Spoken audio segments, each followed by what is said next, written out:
way, way back. And then there is the charade. There is a pantomime. There is I'm just going to say, window dressing to make people believe that it was never agreed and they never intending doing this. Well, this is exactly where they wanted to land. The clue is in the name. It's a landing zone. Just a few days ago, Doug Beattie on our radio, on our press, he had said, well, we've been hovering around this landing zone for quite some time. Isn't it time that we landed? We just got a new Secretary of State here in Northern Ireland.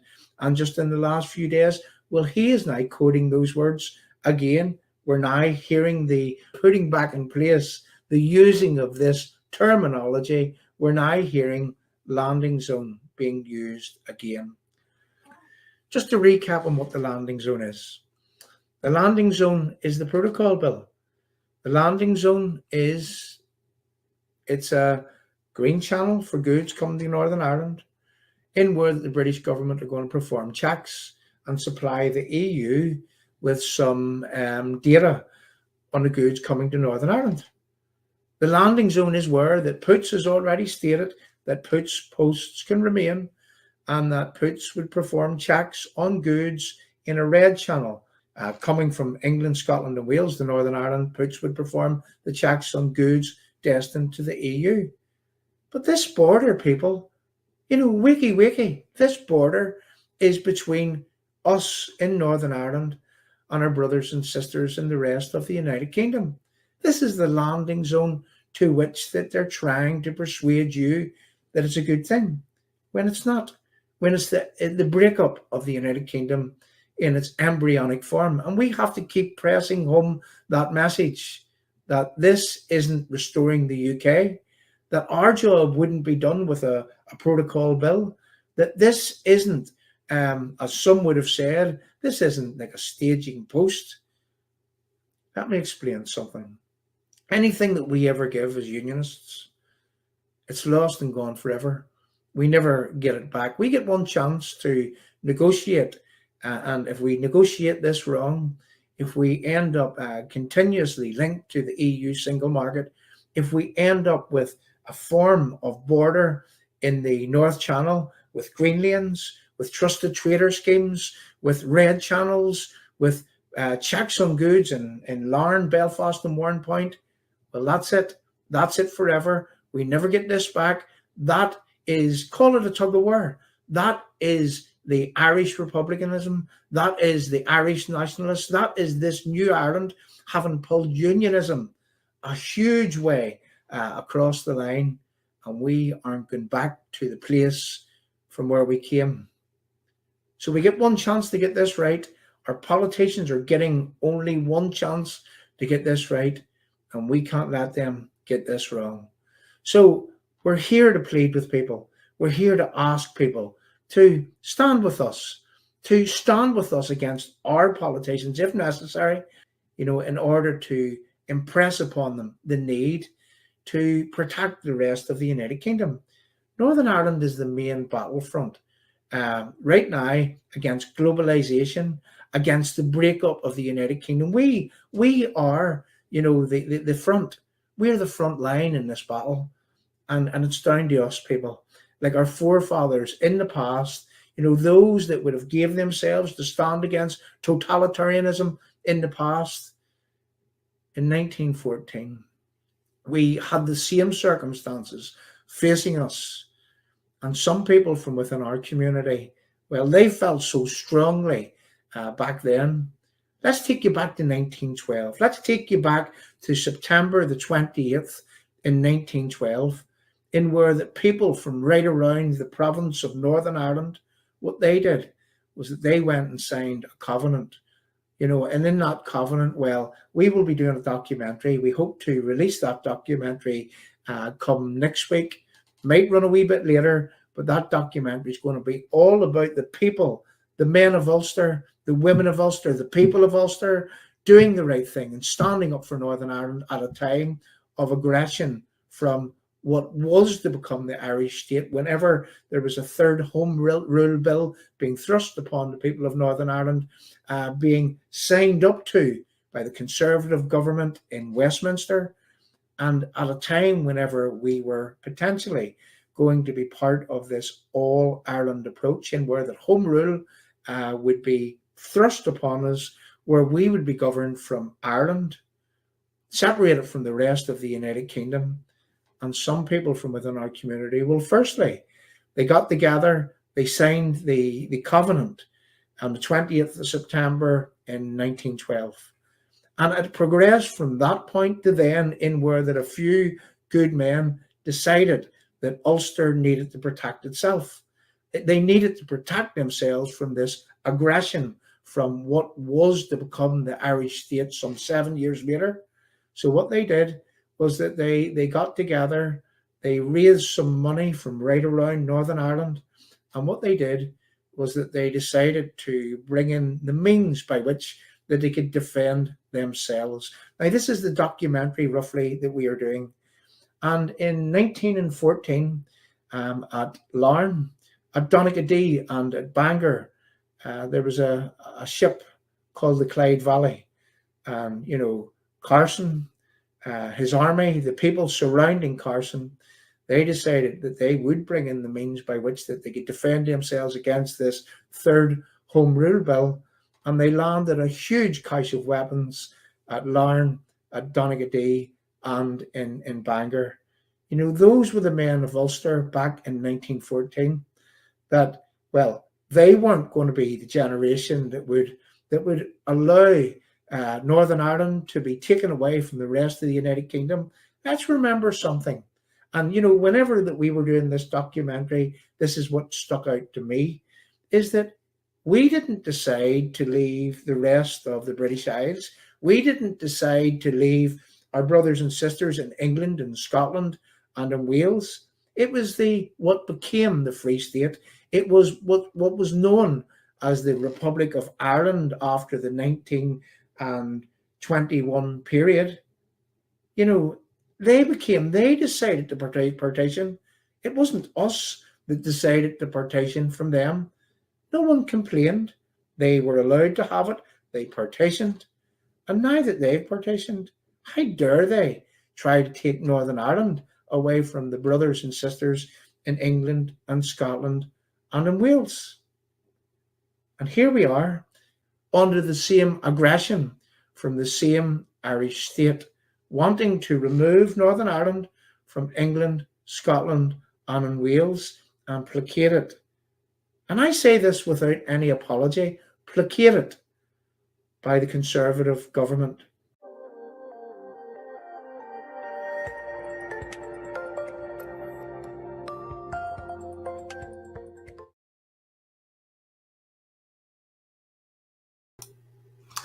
Well, hello and welcome to Thursday evening here at Restore UK. And I have to say that the numbers from right across the platforms are going up and going up quite handsomely.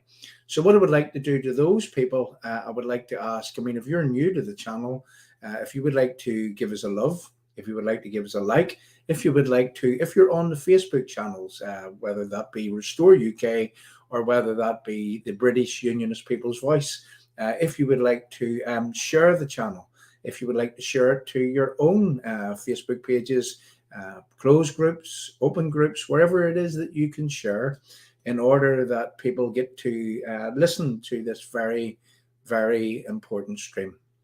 Right, have a wee look behind me. What you'll see this evening is that you'll see, well, if I step aside, you'll see a picture of the sea border. The sea border between England, Scotland, and in Wales, and in Northern Ireland. Now, why does that border exist? Well, if you're a unionist, you'll know that it is an unfair border. You will know that, well, they said the powers that be, the globalists, the Americans, the EU, the Dublin government, the Sinn Féiners, the IRA, well, they all said that there couldn't be a border between, let's just get this right, between this hand down here somewhere. It's very, very hard to put your hand. So they said that there couldn't be a border, but the border is. That is between Northern Ireland and the Republic of Ireland. And they cited reasons as to why that border couldn't go into place. They cited that within the Belfast Agreement, well, they suggested that the British government removed the border checkpoints, the border posts, and they were suggesting, well, and we can show you a video to this effect very shortly, but they were suggesting that if there was a border, well, the potential for violence was to be, well, it could happen again, is what they were saying. So no border between Northern Ireland and the Irish Republic. And they said that they needed to protect the Belfast Agreement, that internationally recognised agreement called the Belfast Good Friday Agreement, and it had to be protected. You see, but it doesn't have to be protected if, and let's get this right with my fingers, but if there's a border between here and, let's do this right, and here, the Belfast Agreement doesn't have to be protected. So the question is this a one-sided agreement? Is the Belfast Agreement, does it only work for nationalists? Does it only work for Republicans? Does it only work for globalists whenever they want to use that agreement against British unionism here in Northern Ireland? And I asked another question, and the question is this. Are we, as British Unionists in Northern Ireland, having taken part in that Brexit referendum, having formed part of that 17.4+ million vote, are we as British Unionists, are we second-class citizens? Are we the type of people that can have our democracy removed at the whim of the EU, at the whim of the Americans, instructed and cheerleaded by Dublin, the Sinn Féiners, the IRA, the Alliance Party, the SDLP? Are we the type of people that, well, we don't matter, our democracy doesn't matter, it doesn't matter whether they have to turn democracy on its head? Are we the people that don't matter within this entire Brexit equation? And why is it that we've ended up in this position, some might say? Well, I believe that we've ended up in this position because of, well, the leaderships that we have produced over the years. And we're not going to get into mentioning any names, but successive unionist leaderships. They have rolled over, and they have rolled over again and again and again and again. Just this week in the press, we hear that, well, they're talking about Margaret Thatcher. And they're talking about Margaret Thatcher, and in a way, what they used a very famous quote by Margaret Thatcher. And that quote was this, and it was with reference the Falklands War, in where the American administration of that day, they were suggesting to Margaret Thatcher, you need to turn back. You need to stop sending your warships towards the Falkland Islands to defend, as Ben Habib would have said, 300 people and 2,000 sheep. You need to turn your ships back. And the famous quote from Margaret Thatcher was this, well, you turn if you want to. This lady isn't for turning. And they're using that quote this week, those with globalization in mind, and their cheerleaders in the media. They're using that quote whenever they're looking at the now Conservative Prime Minister, that is Liz Truss, and they're saying that after battering and bruising Liz Truss for a week on the policies that she would have made, after highlighting it in the media, after creating an onslaught, creating an angry mob mentality against Liz Truss, well, they're now saying that Liz Truss has performed probably one of the greatest U-turns that any Conservative government has ever participated in. So you see, you can't win. You can't win no matter why you try to work with these people, no matter why you try to find a solution with these people. no matter why you try to facilitate, placate, appease these people, you can't win. It doesn't matter what you do. So, therefore, people, what is the answer to what is happening today within our country, within the United Kingdom? What is the answer? There's only one answer. And the one answer that, well, I know through talking to people right around the United Kingdom, they say that the only answer would be to, well, if these people want political civil war, if that's what they really want, some would say, let's give them it. Let's give them a war that they will never, ever, ever forget. You see, when you're faced with such circumstances and whenever you can't win, it doesn't matter what you do. You go one way, you try to placate, appease, you do whatever. It doesn't matter because they will start up another warring front the very next day. So you see, the reality is that you can't work with these people.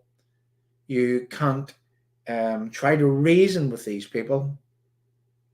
And when there's nothing left under the sun for you to do to try to create the circumstances in where stability within society would occur, when there's nothing left for to do, well, what is it that people should do?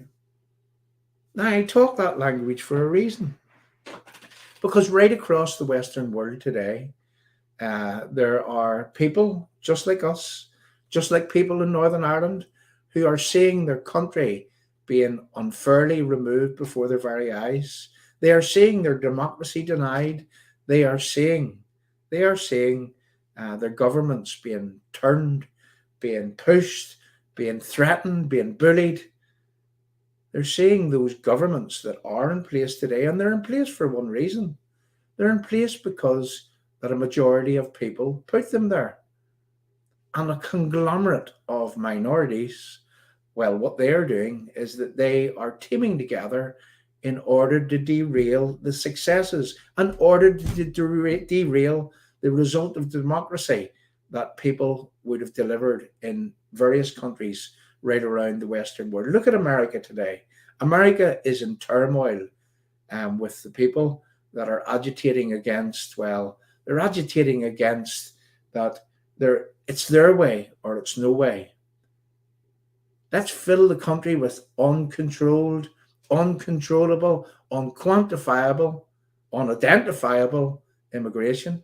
Let's overburden the services. Let's overburden the schools, the housing.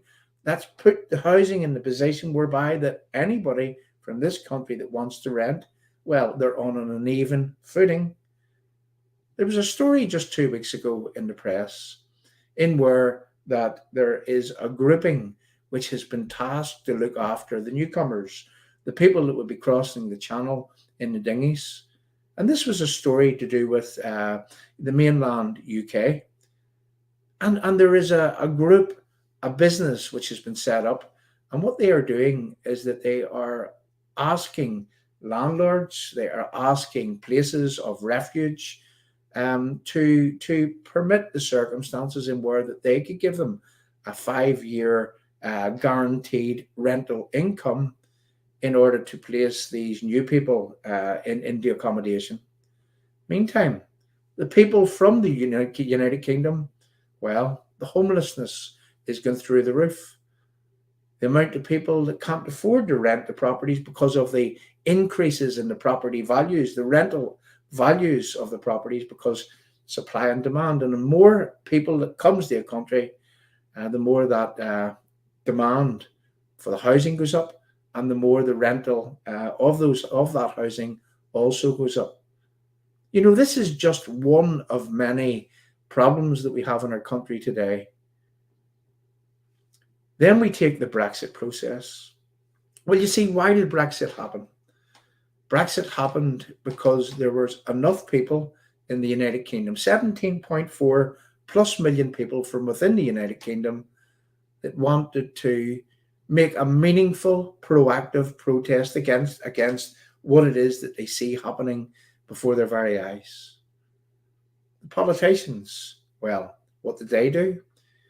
The Conservative government of that day, that was David Cameron's government, they used government money to send leaflets out to every single household in the United Kingdom, promoting that we should remain part of this EU, this European Union, this dictatorial Ponzi scheme that continues to insist that the entire EU would take their portion of the migration that is coming. They're calling them refugees, but let's be absolutely blunt about this. There is Albanians that are coming in their droves, not just to the United Kingdom, but to Ireland also. They're not refugees. They are economic migrants. That's exactly what they are. Why does this happen? Why is our services being overburdened? Why is our schooling being overburdened? Why is our country being turned into turmoil? At the request of people, I may add, who don't have to put up with the problems that is caused with this uncontrolled, uncontrollable, unquantifiable, unidentifiable immigration. You see, for them, for those that are making the rules, but you see, they live behind gated communities with security guards, and they don't have to go through the same problems that you see happening every single day on the streets of the United Kingdom, on the streets of Ireland, on the streets of the Western world wide. They don't have to deal with these problems. It is ordinary people that have to deal with the problems of their creation. Then we'll take this down a notch. We'll take this down a level. And we'll look at the politicians that we elect to put into power. What for? You see, you elect a politician to serve and protect you. And you expect that politician to serve and protect you. You don't expect that politician to be, working in the so-called national interest, especially whenever that national interest is creating the circumstances in where that your future, it doesn't look very bright, does it? So let's get back to Brexit. We voted in our droves. 17.4 plus million people voted to leave the dictatorial Ponzi scheme, which is the EU. The politicians, David Cameron's government, they then began to roll back. They then began to renege on the promises that they were making. This is how David Cameron defined the Brexit referendum. He defined it in this way. He said that there would be one vote. There wouldn't be another negotiation. This is it. Whatever the people would decide, that's exactly what would be delivered. He said that this was a UK-wide referendum. And for those that don't understand, let's explain what the UK is. The UK is this side, which is mainland UK, Scotland, try to get my hand the right way, England, and back the other way, Northern Ireland, and down this way somewhere is roughly where Wales is. It's hard to do this when you're reversing your fingers. But you see, the United Kingdom is made up of 4 constituent parts, and it was a United Kingdom-wide referendum on Brexit. Now, I pose this question to people before that we come to the nitty-gritty of what it is that we're here to deliver this evening. The question is this: in a referendum that was clearly defined as a UK-wide referendum, is it ever right that if there's 4 constituent parts, is it ever right that 3 constituent parts in that referendum would be treated differently than one of those constituent parts? Here's the very ballot paper to which we all ticked. Referendum on the United Kingdom's membership of the European Union. Vote only once by putting a cross, an X in the box next to your choice. And this was the question. This was the clear-cut question. Should the United Kingdom remain a member of the European Union or leave the European Union? And it just so happened that more people decided that they wanted to leave the European Union. A democratic vote, a democratic referendum. A democratic referendum in where that 17.4 plus million people voted to leave the European Union. And yet democracy has been somewhat denied to England, Scotland and Wales. And if you look at circumstances today, well, it looks like one Liz Truss and her new Conservative government is now participating in an EU political union. What has changed? What has changed? Now, for people in Northern Ireland, we all understand that Northern Ireland hasn't received their democracy. The people of Northern Ireland that voted in that referendum, well, we haven't been delivered the results, our winnings, let's just say, in terms of we haven't had democracy delivered to Northern Ireland. There's still a fight over Northern Ireland. The EU are insisting that we are separated from our brothers and sisters in England and in Scotland and in Wales. We have, I'm going to say, a charade going on in the Parliament in the United Kingdom, in the Westminster Parliament, in where that, well, all the noises seem to be saying, well, we need to keep the United Kingdom together. We need to insist that we are stronger together. We are one United Kingdom. But yet they're doing nothing about restoring Northern Ireland's place from within that United Kingdom. Make no mistake, today in 2022, in October of 2022, some 22 months on from the introduction of a protocol into the equation, some 22 months later, we still have a protocol in place. We are still separated from our brothers and sisters in the rest of the United Kingdom in terms of trade. And, well, we are still subjected to EU rules, regulations and laws and VAT regimes. And the EU, cheerleaded by the Americans, cheerleaded by the Dublin government, cheerleaded by the Sinn Féin IRA people, the SDLP, cheerleaded by the Pan-Nationalist Front. Well, we find ourselves still separated from the rest of the United Kingdom. And, well, if you were to try to understand things, it's not going to change, and it's not going to change anytime soon. Which brings me to the point of why that it is that we're here. You see, on this screen, just up here, just up above, you'll see landing zone Fait, Accompli. Now, what does that mean, you ask? For, I'm going to say, up to a year now, there has been people from within politics, not just here in Northern Ireland, but in Dublin and in Brussels and in London, all talking about this terminology, namely a thing called the landing zone. Now, the term fait accompli, let me just explain for those that don't know. Something that has already been decided, a deal that has already been arrived at, and there's some window dressing, some shenanigans, some pantomime that goes on in front of everyone's face to make it look as if that there is some negotiations going on. But the reality is that there is already a deal on the table, and there already has been a deal on the table.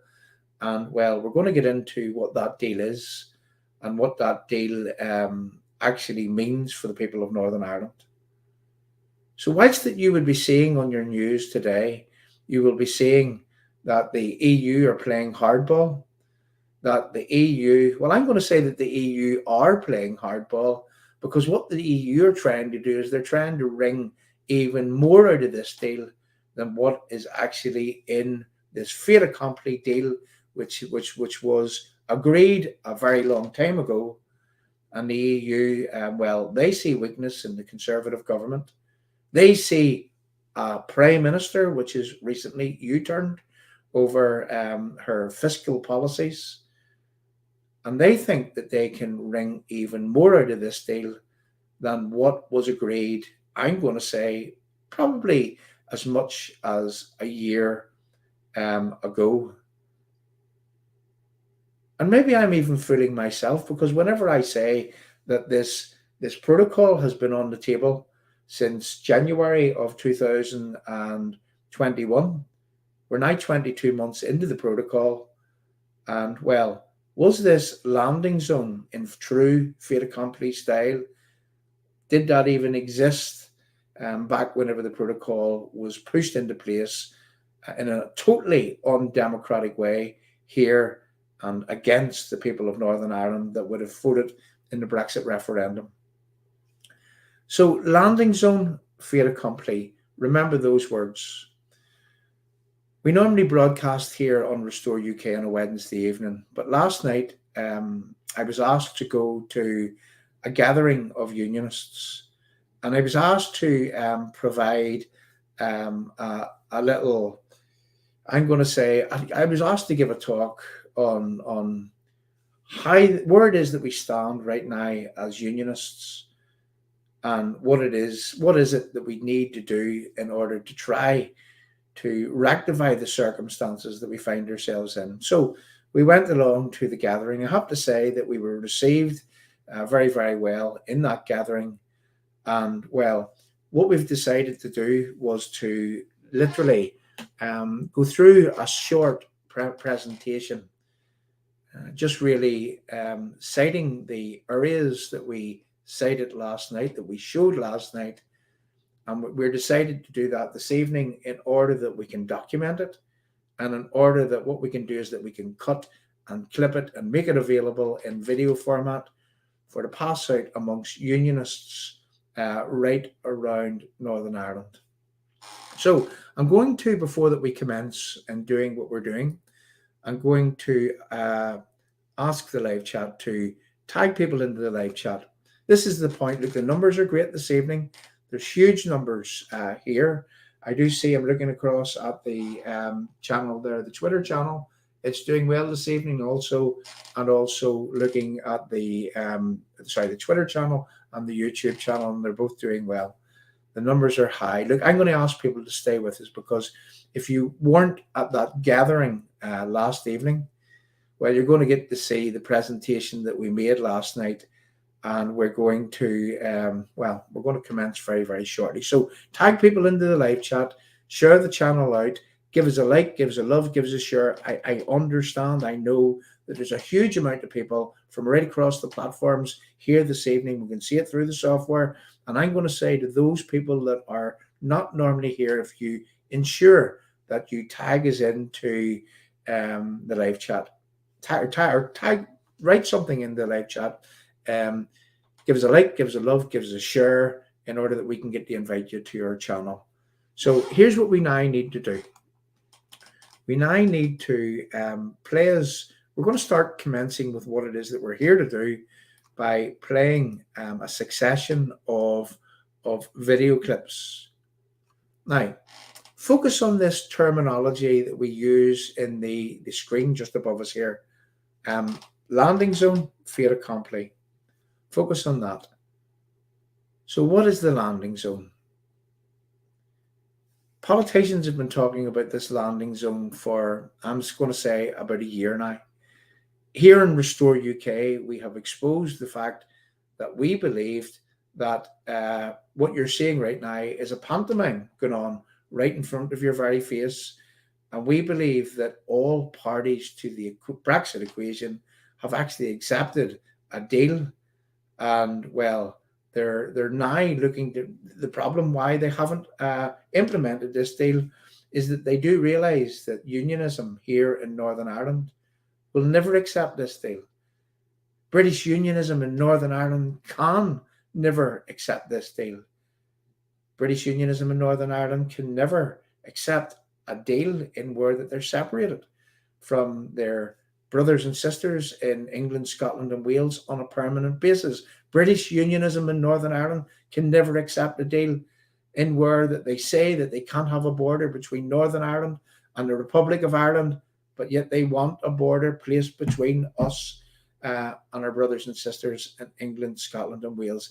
And the reason why they haven't implemented this deal to date is, well, some I'm going to say some willing participants from within British Unionism and politics right now. You see, if they implemented this landing zone right now without the leaders of Unionism moving an amount of people to walk with them on this journey towards a new Ireland, if they pushed on and if they implemented this landing zone deal, which has already been agreed, well, what will happen is that the leaders from within Unionism right now, they wouldn't be our leaders anymore. And I believe that the EU, that the British government, that the Dublin government and the American government understand that what comes after the leaders from within British Unionism, what comes after those people will be a lot worse, will be a lot more staunch, will not give an inch, and will not be, well, they wouldn't be so much of a pushover as some of our leaders have been down throughout the years. I'm going to say for us in the days of Davy Trimble, you know, the people that would have signed up to this Belfast Agreement, let's remind people, the Belfast Agreement, it was a disguise. It was built for appeasement, swindle and lies. The peace is a farce. The IRA guns are still there. And the reality is, people, the sole reason why we find ourselves in these unpalatable circumstances today is this. The IRA guns and bombs are still there. And London is afraid of another bomb scare. That's why that the IRA, we have seen it from 1994 going forward, we have seen what has become, well, it's not a peace process, it is an appeasement process, and it doesn't matter what these IRA terrorists do. It doesn't matter if they murder people. It doesn't matter if they plant bombs. It doesn't matter if they agitate continuously against the community. It doesn't matter if they add insult to the injury of their victims. It does not matter what these people do. They have to be part of this process. And in fact, if they threaten to walk away from this process, the British government are tripping over themselves to bring them back into the process. Well, you see, this only works if there is the illusion of cross-community support. This only works if we have weak-willed unionist leaders that are prepared to work within this process, which has only one destination, which ultimately delivers British unionism to a united Ireland. You see right now that Republicans are demanding a border poll. Whoever agreed to the circumstances in where that there would be a border poll and there would be another border poll every 7 years until Republicans get the answer that they want. Make no mistake, this so-called peace process, which we know is an appeasement process, this so-called agreement, this Belfast appeasement, it is only one destination. And that destination is of absolutely no use to British Unionists here in Northern Ireland. So we're talking about the landing zone, and we're suggesting that there is a delicate line, a tightrope to be walked from all sides. They can't push things too far because it may just collapse. Those from within our community who call themselves leaders, who are, and I'm going to add this and listen very carefully to my words. We have been talking to people right around this country. People, I'm going to say, people that are in positions right around this country, whether that be from the community sector, whether that be people in positions in groupings. And I'm not just going to name names, but we have been talking to people right around this country. And it appears that anyone that wants to support this protocol bill, this fourth home rule bill, this landing zone, fait accompli, anyone that wants to support that, well, I'm pleased to say, and at least this gives me some comfort, this gives the people at Restore some comfort, that those people are isolated and they're becoming ever more isolated on a daily basis. So we take comfort from that, and we say that whilst that Northern Ireland, fait accompli, according to this landing zone, is sale agreed, we're not yet sold. And I say that again, we are not yet sold. And in fact, we will never be sold, because the greater number of people in Northern Ireland are people with integrity, are people that can't be bought, are people that would never take a penny from the Irish Department of Foreign Affairs, no matter what the circumstances are. Politely, I would say to Simon Coveney and his Irish Department for Foreign Affairs, you can put your money where the sun doesn't shine. Getting on to the reasons why we find ourselves in the position that we're in. Looking at the landing zone and looking at the lockstep. We're going to present a short, I'm going to say a short set of circumstances which led to the position in where that we find ourselves today. And I'm going to ask people to watch very, very carefully. Some people would have seen us presenting this last evening. Well, for those of you that were not there, I'm going to ask you to tune in and to watch very carefully what it is that we have to unfold here on Restore UK. So here we go. Strap in. We're about to start. And when we get this done, we'll be cutting it and we'll be making it available to anyone that thinks that they can pass it on to someone that needs to see the circumstances which has led us to the position in where we find ourselves. So here we go. Starting off with item number 1. Continues, but is there a landing zone? Everybody's talked about the landing zone, but we know where the landing zone is. And it's been mentioned in Brussels, it's been mentioned in Washington, it's been mentioned in Dublin, it's been mentioned in London. The landing zone is quite simple. No checks on internal UK goods. There's no need for it.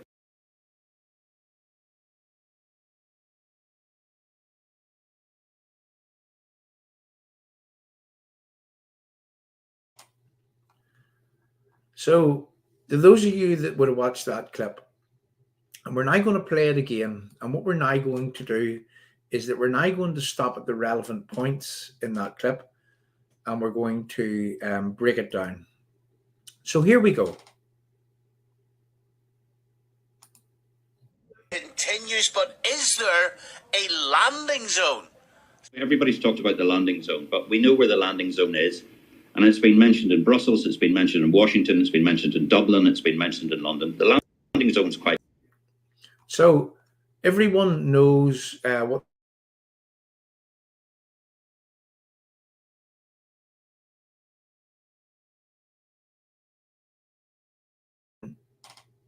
in Dublin, London, and Washington. So everyone knows what the landing zone is. Now, this video clip, this audio footage, well, it would have been copied before the protocol bill came in. So I'm going to play on here, and then we'll move to the next clip. Simple. No checks on internal UK goods. There's no need for it. So according to Steve Aiken, that the landing zone actually is that there's going to be no checks on goods which is destined for Northern Ireland. Now, Steve Aiken had the prescience to say that, or did he? Steve Aiken, you might have thought that Steve Aiken had a crystal ball. because he said that it was talked about in Washington, it was talked about in Dublin, it was talked about in London. And the Ulster Unionist Party, would you believe it, they are claiming through Doug Beattie that they sold this landing zone. They sold it to the Americans, they sold it to the Dublin government, they sold it to the EU, and they said that they were pretty much happy with the landing zone. So why all of the shenanigans that is going on today? And what was the landing zone? Remember this. The landing zone was that there was going to be no checks on goods coming to Northern Ireland. Now, if you listen very carefully to the media today and over the course of the last few days, it'll appear that the EU seems to be upping the ante in where that they're wanting to check goods. They're wanting to check goods for themselves coming to Northern Ireland. Well, again, I would suggest that that is only pantomime. That is only to make it look as if the deal that Liz Truss is only going to get is better than it actually is. And we're going to show this. We're going to show this in a conclusive way, that this landing zone has already been arrived at, that this is a deal that is in Fait, Accompli fashion. It has been arrived at a long time ago, people. And all they are trying to do is to move sufficient amount of unionists to support this deal. And well, then the deal will be done. But I'm glad to say that unionism, the people from within unionism, are not buying this deal. The leaders of unionism find themselves isolated right now, and that's a very good place for those leaders and that leadership to be. That's whether that be the people in the DUP, at the top of the DUP, or the people in the UUP. So let's watch on. Let's play the next little video clip, and let's try to understand some more as we go. So remember, Steve Aiken said the landing zone, the Dublin government, the American government, the EU, they're already talking about it. Doug Beattie said that they had already accepted it. So why is there the hustle right now with reference implementing this so-called landing zone fait accompli? Let's play another clip. The foreign minister for the Irish government is saying today, this is a potential landing zone now, differentiating between goods intended to stay in Northern Ireland, goods intended to move on to the Republic of Ireland. Edwin Poots saying last night, no problem, we'll check them, we'll do it, and we'll do it in Belfast, Stephen. What's your read of this? Well, there is a clear landing zone. It's in our own party manifesto for the Assembly election. So, absolutely, there is a landing zone in terms of the customs piece, in terms of a differentiation. Has this always been around? Is this just a change of language now, or what? Well, it's process is maybe crystallising a bit more at the moment. So at this point, what I'm going to do is I'm going to reverse back a wee part. Now, this is Stephen Farry of the Alliance Party. Now, we've done this several months ago on Restore UK, but we thought that we would really recap and help people understand what is happening to our country before their very eyes. So here we go. Let's play that again. Assembly election. So, absolutely, there is a... I'm going to pull it back a wee bit more. Do it in Belfast, Stephen. What's your read of this? Well, there is a clear landing zone. It's in our own party manifesto for the Assembly election. So Stephen Farry, recapping, we're saying that Stephen Farry suggests that the landing zone is in his party manifesto. And it actually is. It actually is. And that landing zone, well, is green lanes for goods coming to Northern Ireland. That is red channels for goods destined for the EU. That is trusted trader schemes. That is, people, that is the protocol bill, which I call the fourth Home Rule Bill. And for those that know what the fourth Home Rule Bill or the third Home Rule Bill was, well, just over 100 years later, here we are being faced with the circumstances in where that British unionism in Northern Ireland is being pushed towards the Irish Republic and is being hived off. And well, it's seemingly the Conservative government, they are hell-bent on pushing unionism in this direction. Now, there is ways to counter this. There is ways to counter this, but it means people actually standing together. It means putting pressure on the political parties that Stormont should not be resurrected, will never be resurrected, can never function unless that it is that British Unionists in Northern Ireland, well, I'm going to quote some words from Jeffrey Donaldson on the protocol rally stages when he said that the protocol must go, and he said that the democratic wishes, the democratic right of the people of Northern Ireland must be respected. So you see, that's what we need to do. We need to continue to hold our politicians' feet to the fire. We need to ensure that the DUP don't roll over and agree this protocol bill, this fourth home rule bill. And we'll come to it in a minute as to the reasons why that we need to insist that the DUP do nothing to jeopardise Northern Ireland as part of the United Kingdom, and by extension, they do nothing to jeopardise the entire United Kingdom. So let's play on at this, and then we'll take it off our screen. So absolutely, there is a landing zone in terms of the customs piece, in terms of a differentiation. Has this always been around? Is this just a change of language now, or what? Well, it's process is maybe crystallising a bit more at the moment. I'll maybe say that things going through the Red Channel will need to be checked, and the equivalent in that regard would be goods that are going to be destined for the Republic of Ireland. But in terms of the Green Channel, are saying they'll check them. They'll check it. They'll do it. Yes, and that point may well be helpful. But people also need to understand that in terms of the Green Channel, there will need to be some degree of risk-based checking, because the Green Channel isn't like a free-for-all.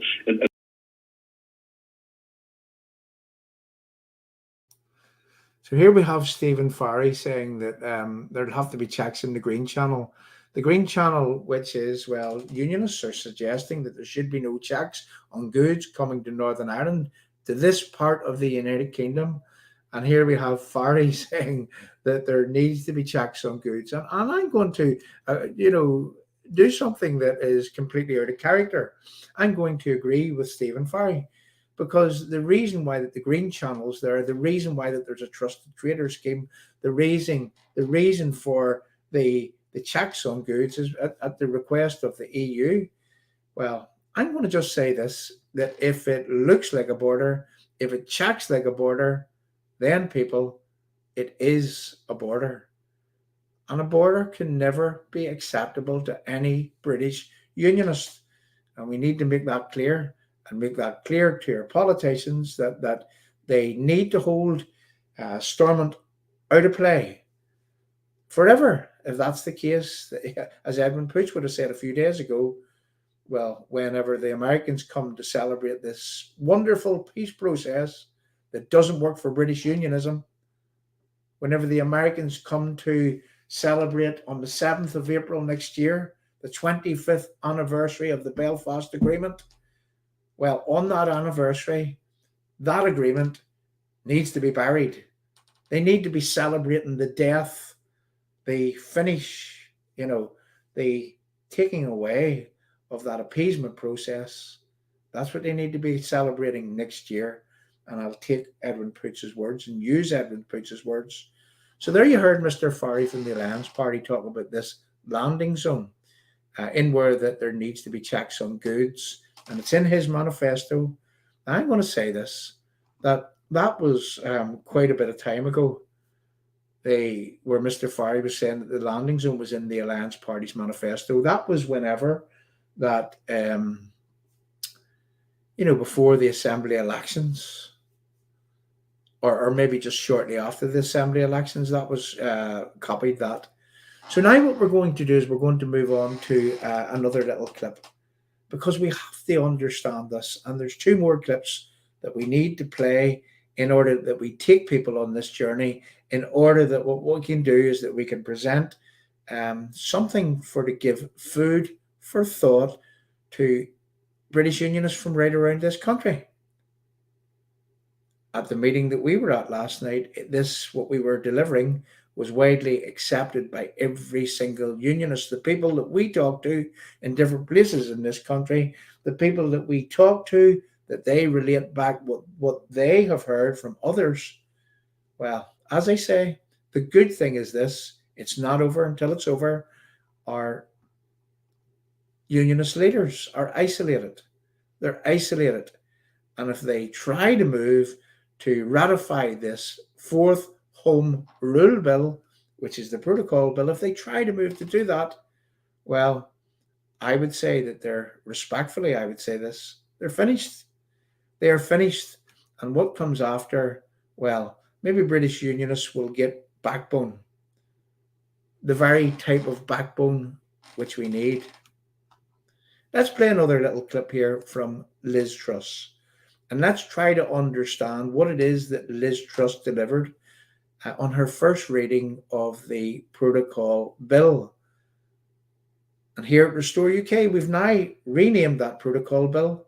It's not the Northern Ireland Protocol Bill to us. It is the fourth Home Rule Bill. Let's listen to Liz as she tells us what that she has planned from within this fourth Home Rule Bill. Makes the EU no worse off. We have proposals to protect the single market, to make sure that there is enforcement of the green lane and the red lane. So I would hope that they look at our proposals in a reasonable way, as we are putting them forward in a reasonable way.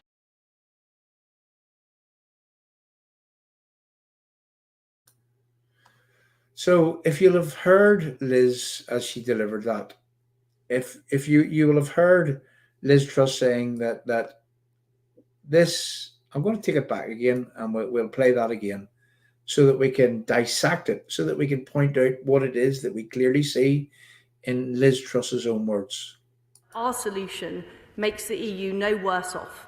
We have proposals to protect the single market, to make sure that there is enforcement of the green lane and the red lane. So here we have the British government actually suggesting that there's going to be enforcement in the green lane. Now, I'm going to quote from Mervyn Gibson at the centenary parade, whenever Mervyn would have said that his bottom line is that there should be no checks on goods coming to Northern Ireland. No checks. No checks. We have a copy of his statement here. And there should be no EU laws overseeing, governing the movement of goods from within the United Kingdom. Now, that's me paraphrasing, but that's what Mervyn meant. Now, I would go a wee bit further and I would say that there should be no border in the North Channel. If there can't be a border between Northern Ireland and the Irish Republic, if there can't be that border, well then there can't be a border between Northern Ireland, England, Scotland and Wales. Fair is absolutely fair. And every single unionist should fight bitterly to ensure that there's got to be no border between us and the rest of the United Kingdom. So Liz Truss is saying in that little clip, and this is for people that don't understand, that the British government are going to carry out checks in the green lane. And what she's saying is that they provide the EU with data. I say this again, if it looks like a border, if it checks like a border, then people, it is actually a border. So why do we have to have a border in the North Channel between England, Scotland and Wales and Northern Ireland? And yet the Republicans have threatened violence to that degree in where there is no border. There can't be a border between Northern Ireland and the Irish Republic where the actual border is. So let's play the rest of this clip and then we'll shut it down. And we're really one more clip from Liz Truss to do so that we can actually push this home so that people gets to grasp exactly what's going on in true Fait Accompli style right before your very eyes. Now remember, the landing zone, this is what they're talking about. What is the landing zone? But we're going to come to that in a moment when we play us out with this clip and we play our last clip. So I would hope that they look at our proposals in a reasonable way, as we are putting them forward in a reasonable way, and that we can work together on a solution.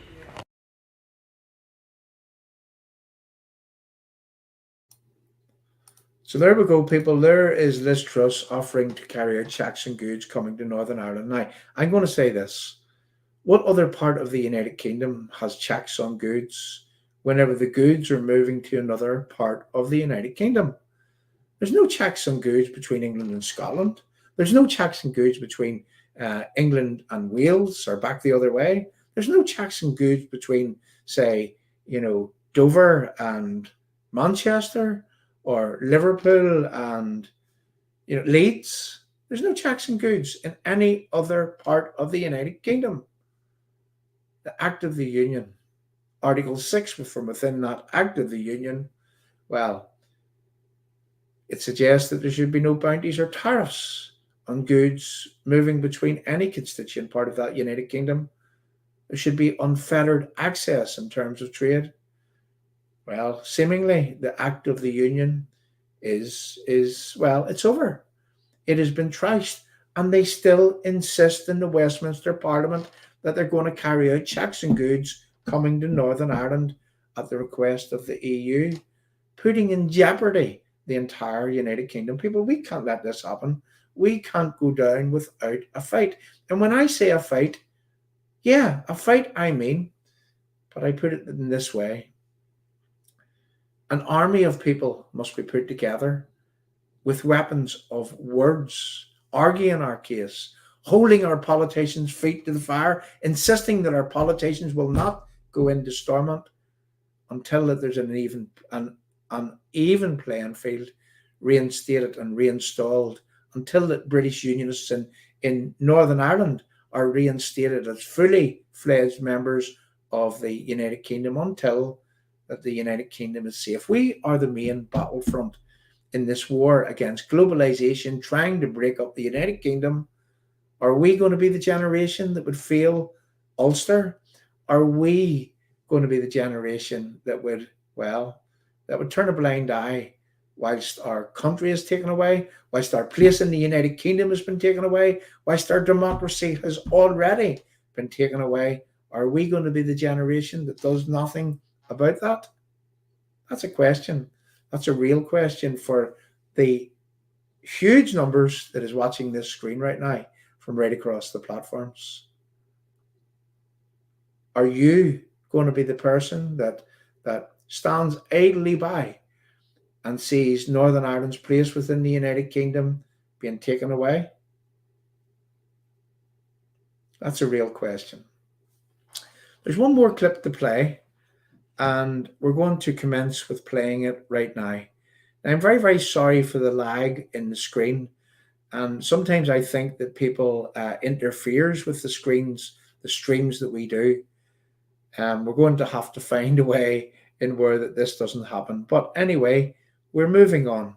We're documenting the landing zone in true Fait Accompli style, the shenanigans, the pantomime that is going on before your very eyes, the very fact that this is a deal that is being talked about today in October 2022 that has already been agreed quite some time ago.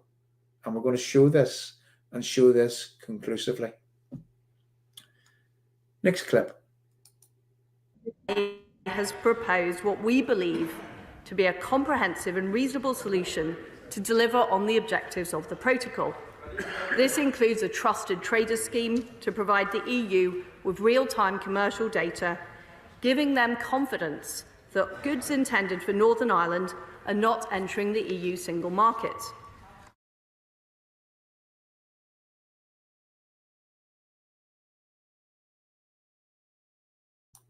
So I think what we need to do right now is that we need to pop that back up onto your screen. And we need to do this in a way that we understand exactly what it is that Liz Truss has just said there. So here we go. Has proposed what we believe to be a comprehensive and reasonable solution to deliver on the objectives of the protocol. This includes a trusted trader scheme to provide the EU with real-time commercial data, giving them confidence that goods intended for Northern Ireland are not entering the EU single market.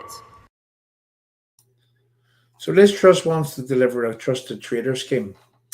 What a trusted trader scheme means is that the hauliers in another part of our country, we have four constituent parts of the United Kingdom: England, Scotland, Wales, and Northern Ireland. We are all regions of that United Kingdom.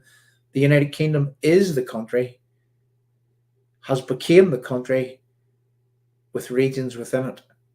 And for one region, Liz Truss is proposing a trusted trader scheme in where the hauliers from England, Scotland, and Wales are given certification to deliver goods to Northern Ireland, in where that they have to provide data on the type of goods that is moving into Northern Ireland, in where that Liz Truss said that she would perform checks on those goods coming to Northern Ireland, in where that Liz Truss has suggested that she would be providing that data to the EU.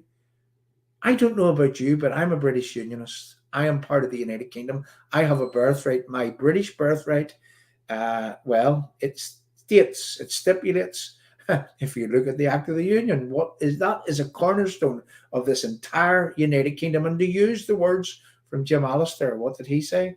He says you remove the Act of the Union, you demolish the Act of the Union, you take away a key leg of that union. You take away a cornerstone of that union. And when you take away a cornerstone to something, anything, that union becomes unstable.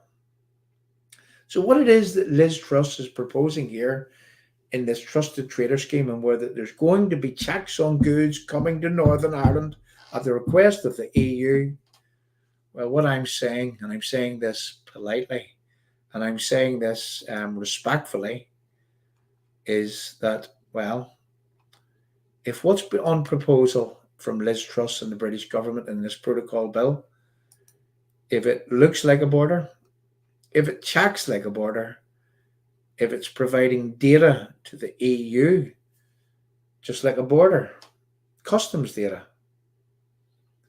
if it looks like a border, if it checks like a border, then it is a border. And I'm asking people that are watching this screen, is a border between you and England and Scotland and Wales acceptable? How many years has Northern Ireland existed? Northern Ireland has been around for, we all know that we celebrated our centenary in 2021. 100 years of existence. So why did Northern Ireland have to come into existence? It came into existence because there were people in Dublin that wanted home rule. They wanted away from the United Kingdom.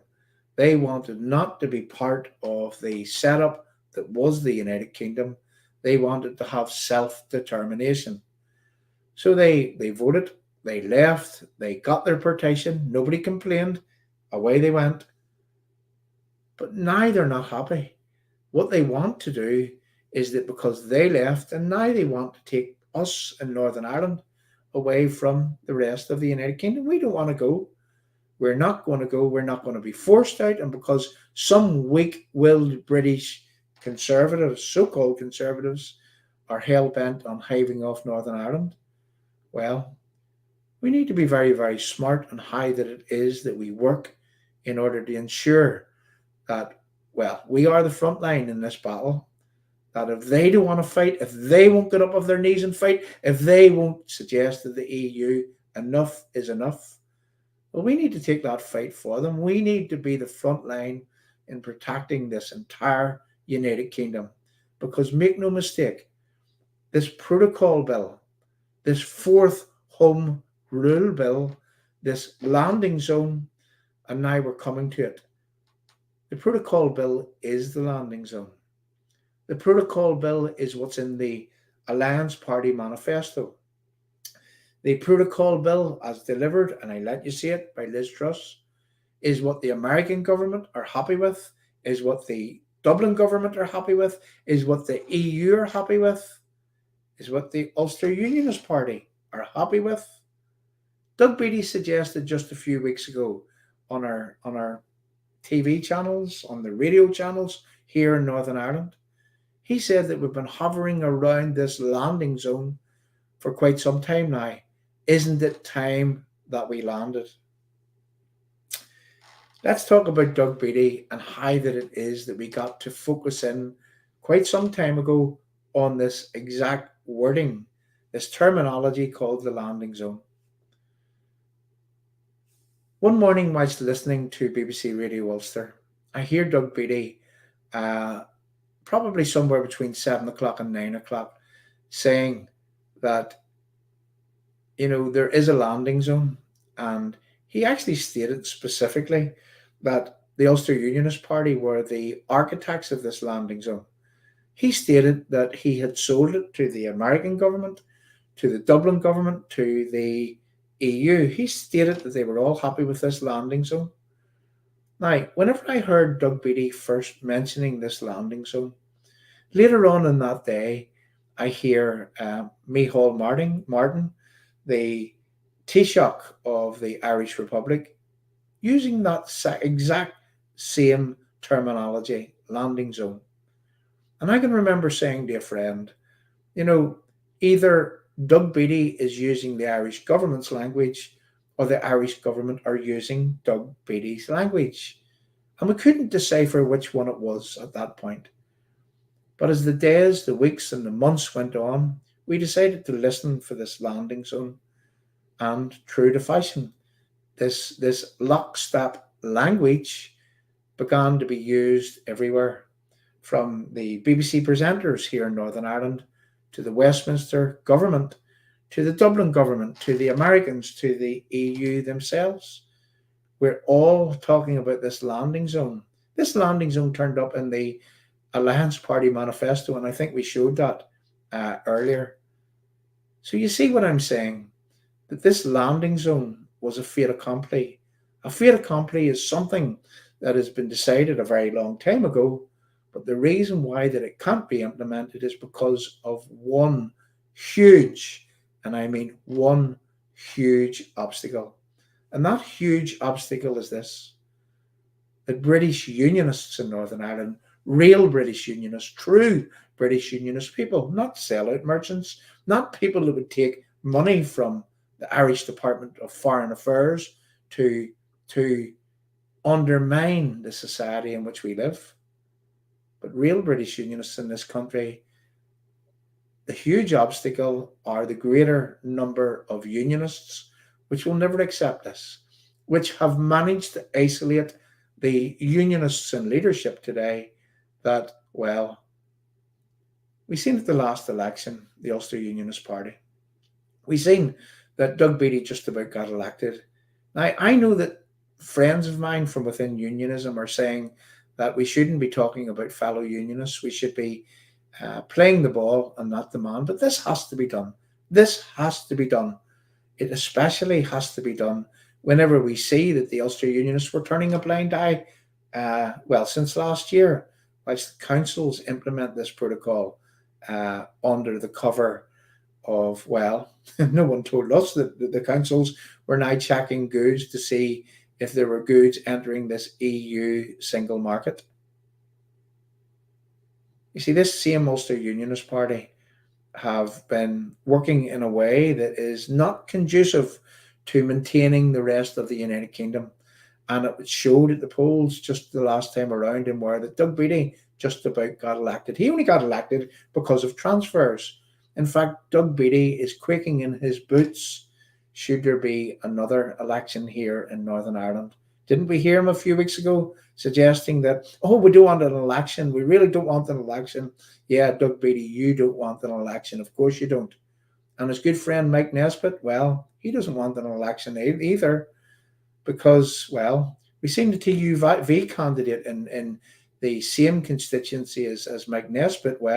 He got a huge amount of first preference votes. But, it transpired that the Pan-Nationalist Front and anybody and his dog actually transferred to Mike Nesbitt, which allowed Mike Nesbitt to scrape by the hair of his teeth. People, what I'm aiming at here is that we need to actually ensure, we need to insist the greater number of unionists, that huge obstacle to this protocol bill, we need to insist, we need to find a way, not only find a way, we need to put into action in a meaningful, proactive way, a plan that would lobby these politicians, that would insist that these politicians do not have the authority to ratify this fourth Home Rule Bill, this protocol bill, which will in effect finish British Unionism as part of the United Kingdom here in Northern Ireland. So there we have it. We outlined what it is that the landing zone is in fait accompli style. We outlined that Liz Truss's protocol bill is actually the landing zone fait accompli. We outlined that the unionists that would roll and that would sign up to this, well, they have a huge obstacle, and that huge obstacle are the people of Northern Ireland, the electorate here in Northern Ireland. So I think that those that would be minded to perhaps roll with this deal, that those that would be minded to serve the so-called national interest from Westminster to get a deal over the line, well, they have a problem. And the problem is this, that they will never, ever, ever take the greater number of unionists here in Northern Ireland with them. And for that, people, we've got to be eternally thankful that at least unionists in Northern Ireland can't be swindled, won't be swindled, and will never accept a border of any kind in the North Channel or in what's known as the Irish Sea. So there we go. This is what we came to deliver this evening. I hope that the people that have listened, that have stayed on our channel, the people in huge numbers that has came to watch this, I hope you understand that, well, it's not over. We may be sale agreed, but we're not yet sold. I'm going to mention a few things before that we move off. You know, and I say this, I've said this before, and I say this again, that an army of unionist people, an army of real British unionist people must be put together with weapons of words, which will remain and abide for another 100 years. So all this talk of the protocol bill, I've one short clip to play. Why is the protocol in place? Why is this protocol bill in place? Well, we know that it's to do with the threat of IRA violence.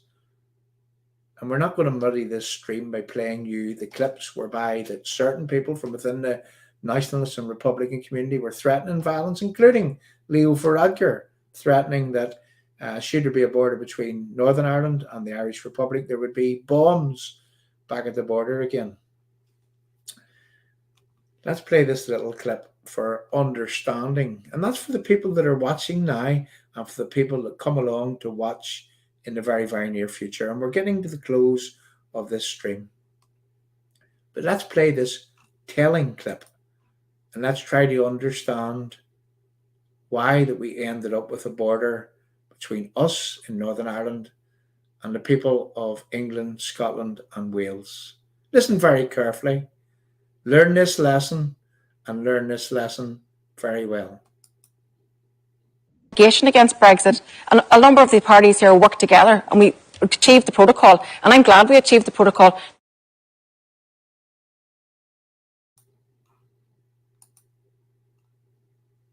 So there you have it. A number of the parties worked together and we achieved the protocol, and I am glad that we achieved the protocol. And again, I'm going to agree with Michelle O'Neill. Who remembers Michelle O'Neill and Naomi Long and Colm Eastwood trotting off to Dublin, going to the EU? Who remembers Stephen Farry and Michelle O'Neill and the Republicans and anyone with an interest in defeating Brexit? Who remembers those people sitting along with Michel Barnier of the European Union, plotting a way out of the people's democracy, the EU referendum, on the Brexit referendum? These Remainers that lost the vote, that were not triumphant at the polls, well, as we've seen, they've done everything to try to derail the people's democracy. Are we going to let them derail it? Well, I know that if I have anything to do with it, well, It'll not be derailed. And the people that I talk to, well, they will fight meaningfully, proactively, and in a way that would defend, protect, and enhance unionism here in Northern Ireland. We don't mean any harm to any nationalists or Catholic. We don't mean any harm to those people. Those people are also our neighbours here in Northern Ireland. But when it comes to the point that you're being unfairly removed from what it is that you were born into, you were born into a British birthright. You were born as a British citizen from within the United Kingdom. You were born into Northern Ireland as part of this United Kingdom. Therefore, it is your birthright to be part of that United Kingdom. No one voted for this. So why should we accept it? Why should we permit our political leaders to accept it? People, there's a lot of food for thought there. We're closing. And I hope that you understood what it is that we delivered this evening. So to recap, the landing zone, which you see above my head, in true Fait, Accompli style, which they were talking about, well, a year ago, maybe even longer than a year ago, that landing zone is the protocol bill. That landing zone is the protocol bill, which is the fourth Home Rule Bill. The third Home Rule Bill was when partition happened way back, all of those years ago in 1921. The protocol, the third Home Rule Bill was when, well, Dublin was granted to leave the rest of the United Kingdom. And because that they created their own partition from the rest of the United Kingdom, well, it doesn't mean to say that we're going to go in the same direction as they went. So there we go. Restore UK. Thanks very much for coming along. Thanks very much for sticking with us.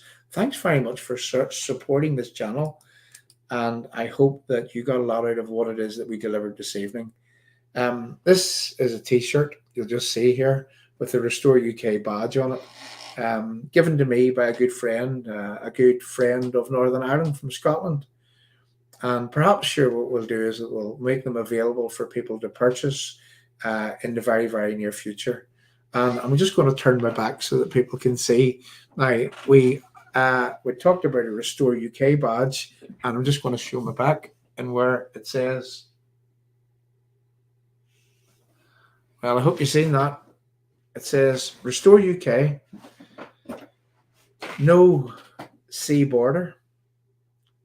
Northern Ireland is British, no surrender. Thanks very much for coming along. And I mean that from the bottom of my heart. So I'm going to play us out with two things. I'm going to play us out with a little clip just to show you how that Republicans aren't winning this. The IRA aren't winning this. The threat of IRA violence aren't winning this. The security services in the United Kingdom could put these people down in 2 seconds flat. They have informers everywhere. There was a quote from the head of naval intelligence at the time of the run up to the signing of the Belfast Agreement. He says, look, we had them on the ropes. We had informers everywhere, absolutely everywhere. Why did we let them off the ropes? Well, they let them off the ropes because of 40 million Irish American votes. And let me explain.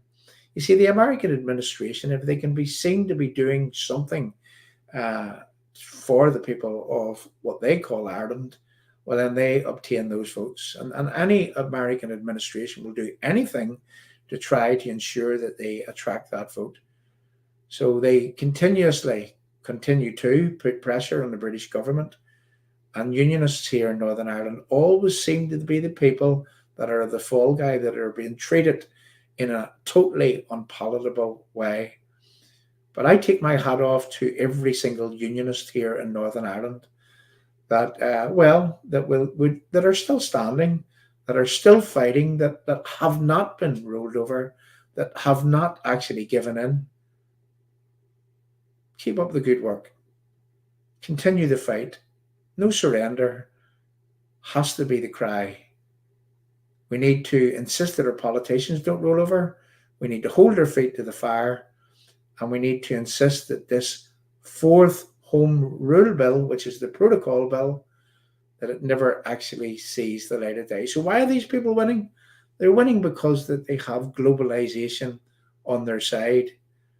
But the truth of the matter is this, that whenever globalization, if they manage to deal with British Unionists here in Northern Ireland, if they manage to make British Unionism a spent force here in Northern Ireland, well, they then turn on the Republicans.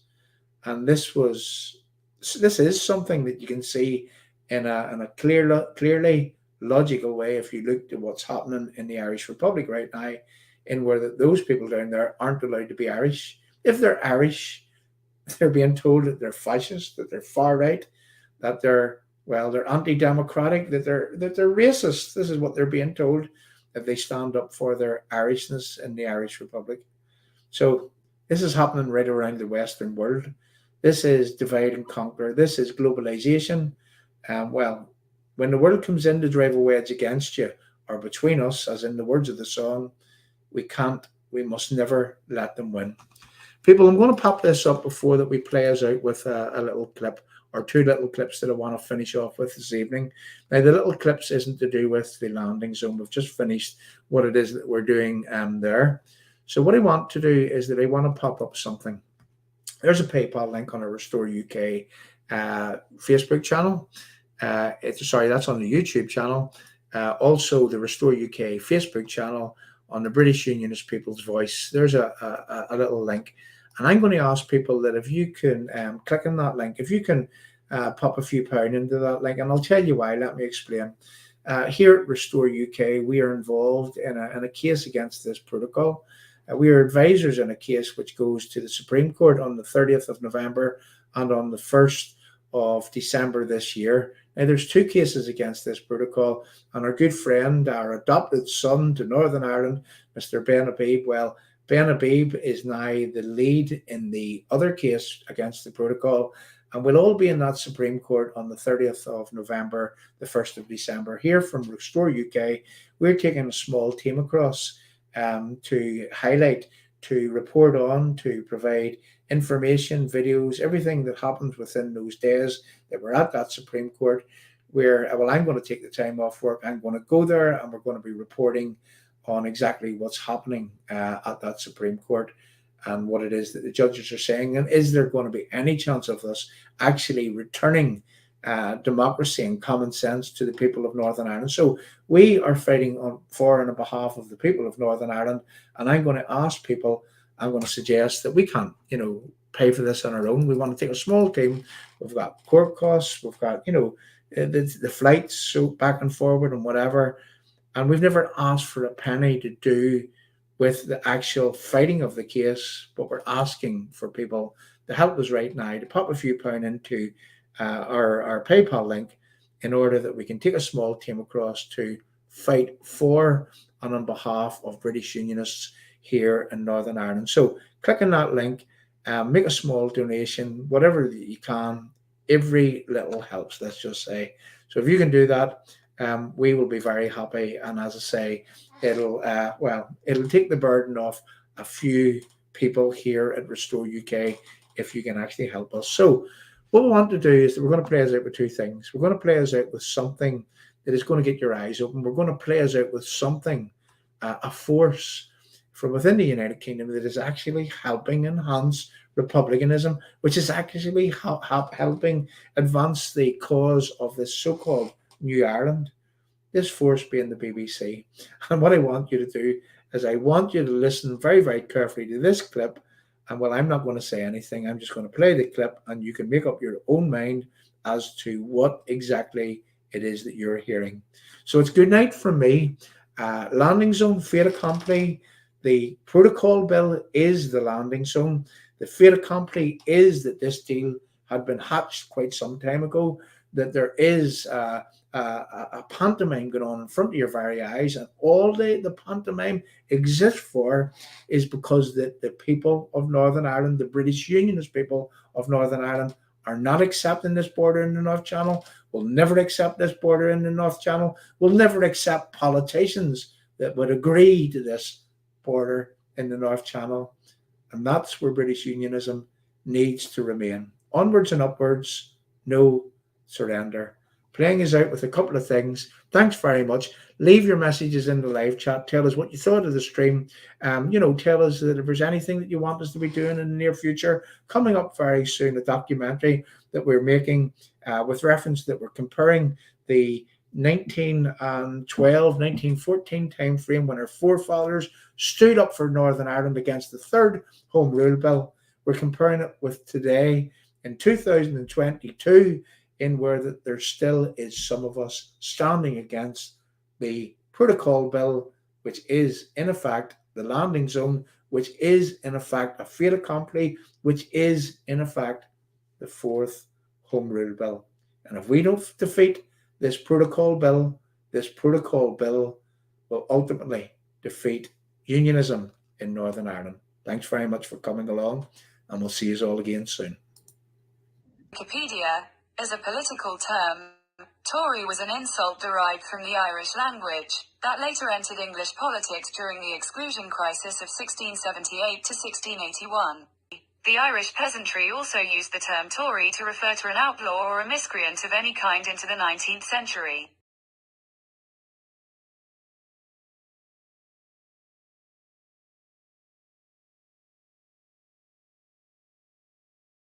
The real world is the Tories are now being even tougher on some people who are on benefit. I mean, Matthew Robinson, the chair of the Northern Ireland Tories, has just been talking to what many people were talking about yesterday when the Tory MP, Steve Baker, was speaking at the Tory party conference. Enda, thank you very much indeed. Keeping across events in Birmingham for us at the Tory party conference. It was about staving off a future Tory party rebellion within the ranks that might have led to an embarrassing vote in the House of Commons when it came to getting this mini budget through.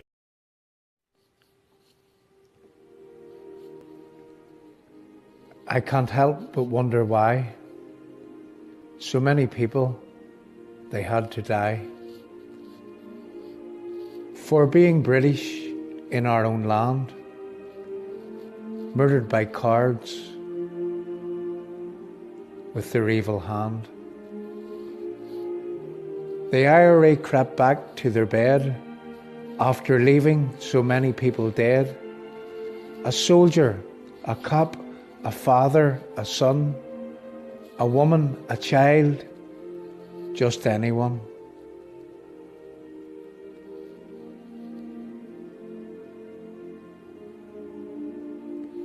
But the Unionist people, they did not lie down, fought and defended the red hand and the crown. We stood proud, ready and able. The IRA cried to come to the table. The Belfast Agreement, it was a disguise. It was built for appeasement, swindle and lies. The peace is a farce, the guns are still there, and London's afraid of another bomb scare. Appeasement after appeasement, day after day, provos in government still getting their way, and our two big parties, well, what can I say? They are sitting in Stormont with the IRA, not listening to the people who put them in place. They ask for support, then they lie to your face. A united Unionist party, some say we need, but there's too much corruption, lies and greed. I can't help but wonder why so many people, they had to die for being British in our own land. You can never shake a terrorist's hand. Think of our country, the red hand on the crown. Listen to the people, stop letting us down. Our leaders have blown the chance to make things right. The whole of unionism, I mean the people, we must unite. So we reach out again with offer of partnership. No time for politicians hell-bent on dictatorship. No puppets, no lackeys, our people deserve better. We will not be sucked in with promises in letter. Meaningful and proactive is the only game in town. We long for a day when politicians stop letting us down. You have one more chance at putting things right. But this time we demand that you stick to the fight. A roadmap must be drawn, agreed by everyone. No hierarchy, no pulling rank is exactly what must be done. An army of people must be put together with weapons of words, which will remain and abide forever.